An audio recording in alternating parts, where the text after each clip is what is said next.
छत्रपती संभाजीनगरमध्ये वटपौर्णिमेच्या पूर्वसंध्येला पत्नीपीडित पुरुषांनी अनोख्या पद्धतीने आंदोलन करत पिंपळाला उलट्या 108 प्रदक्षिणा घातल्या। वाळूज महानगरातील करोडी शिवारात आयोजित पिंपळ पौर्णिमा कार्यक्रमातून पुरुष आयोगाची स्थापना, खोट्या तक्रारी, मानसिक आरोग्य आणि कौटुंबिक वादांमुळे निर्माण होणाऱ्या समस्यांकडे शासन आणि समाजाचं लक्ष वेधण्याचा प्रयत्न करण्यात आला।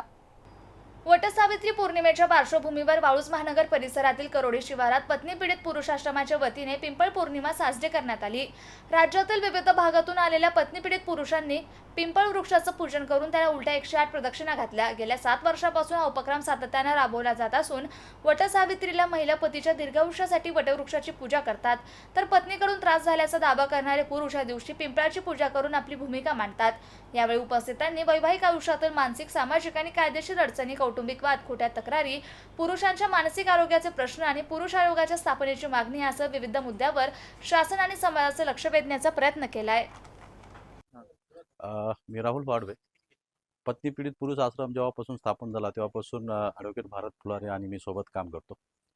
ॲक्च्युली काय होतं की या व्यवस्थेमध्ये पुरुषांना जो त्रास होतो तो त्रास कुठे कुठे आपण जर सांगायला गेलो तर आपलं कोणी ऐकत नाही, कारण एक मन आहे की मर्द को दर्द नाही होता, त्यामुळे पुरुषांचं कुठं ऐकलं जात नाही। आणि या जवळपास या सर्व घटनामध्ये असं झालेलं आहे की माझी जी पूर्वाश्रमीची पत्नी होती, म्हणजे 2021ला जो घटस्फोट झाला त्यापूर्वी तिचा मित्र प्रमोद केदार, तो की जो MSCB श्रीरामपुरीमध्ये आहे, या दोघांनी मिळून माझ्या विरुद्ध कट करत असून मला अनेकदा कारागृहात पाठवलं।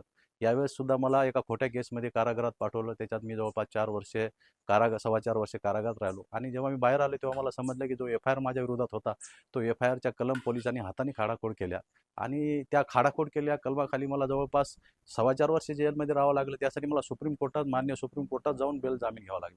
म्हणजे हा जो अन्याय आहे, म्हणजे एखादी महिला खोटी केस दाखल करते आणि तिच्या मित्राच्या मदतीने ते काय त्यासोबत राहून दुसऱ्यावर जो गुन्हा दाखल करते पतीवर, तो हा जो अन्याय आहे तो कुठं ना कुठं थांबला पाहिजे। सर्वात महत्त्वाचं म्हणजे आमची मागणी अशी आहे की पत्नी पीडित पुरुष आश्रमाचा उद्देश हा आहे की आज जे तथाकथित जे कायदे आहेत त्या कायद्यामध्ये बदल होऊन समसमान जो आर्टिकल भारतीय संविधान जे आलेलं आहे की कायद्यापुढे समानता, ती समानता असली पाहिजे। पुरुषांना महिलांना जे असतं ते पुरुषांनाच कायदे सारखे सर्वांना असले पाहिजे। आणि एखादी महिला नवरा बायकोच्या भांडणामध्ये एखादी महिला जर पोलीस स्टेशनला गेली तर काय होतं की तिचा कोणताही पुरावा न लागता गुन्हा दाखल केला जातो आणि त्या गुन्ह्यात त्या माणसांना, त्या व्यक्तीला जवळपास 4 वर्षे 5 वर्षे कोर्टात चक्रा माराव्या लागतात, ट्रायल चालतात, साक्षीदार द्यावं लागतात, पुरावे द्यावं लागतात, वकिलाची नेमणूक करावी लागते, अशा अनेक अडचणी येतात। त्यामुळे ह्या कुठं थांबल्या पाहिजे। पुरुष आयोगाची स्थापना झाली पाहिजे, महिला तक्रार निवारणासाठी पुरुष तक्रार निवारण केंद्र सुद्धा झालं पाहिजे, हीच आमची अपेक्षा। राहुल वाडवे। आमची मागणी अशी आहे का ज्याप्रमाणे महिलांना कायदे तसे पुरुषांना देखील कायदे झाले पाहिजे।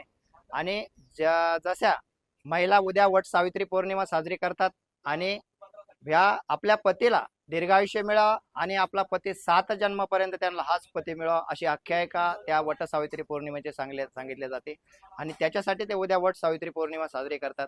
तर आमचं असं म्हणणं आहे का ज्या पत्नी पीडितांच्या बायका आहे त्या उद्या जातील आणि एक खोटं नाटं सांगतील, कारण आजच्या ह्याच जीवनामध्ये पत्नी पीडितांना एवढा असह्य त्रास असतो का पुढचे 7 जन्म विचार करणं सुद्धा त्यांच्यासाठी कठीण झालेलं आहे।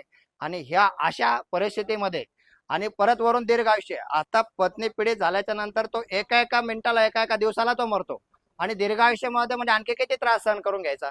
आणि जर ते वट सावित्री पौर्णिमाचे पूजा करून जर 7 जन्मापर्यंत मिळत असेल तर आमचं असं म्हणणं आहे हे पिंपळ पौर्णिमा साजरी आम्ही करतो, कारण पिंपळ हा मुंजा आहे, या मुंजाला आम्ही साकडं घालतो आणि उद्या यमराजाला पण आम्ही साकडं घालतो की हे यमराजा, हे मुंजा, ह्या उद्या आमच्या बायका येऊन खोटं नाटं सांगून आम्हाला दीर्घायुष्य मागतील 7 जन्मापर्यंत परत या चक्रामध्ये आणि त्यांना त्यांच्या पिळवणुकीचे त्यांच्या तावडीत मागतील। तर त्यांचं खोटं नाटं ऐकू नको। आम्ही 108 उलट्या फेऱ्या मारतो आणि सांगतो की यांच्या जाटातून आम्हाला मुक्त कर, कारण या जन्मामध्ये खूप भयानक त्रास झालेला आहे आणि आणखी पुढचे 7 जन्म आम्ही बघू सुद्धा शकत नाही। म्हणून आम्ही सांगतो की याच्यातून मुक्त कर आणि आमचं असं मागणी आहे का ज्याप्रमाणे महिला आयोग आहे तसा पुरुष आयोग देखील झाला पाहिजे। मी भरत फुलारे।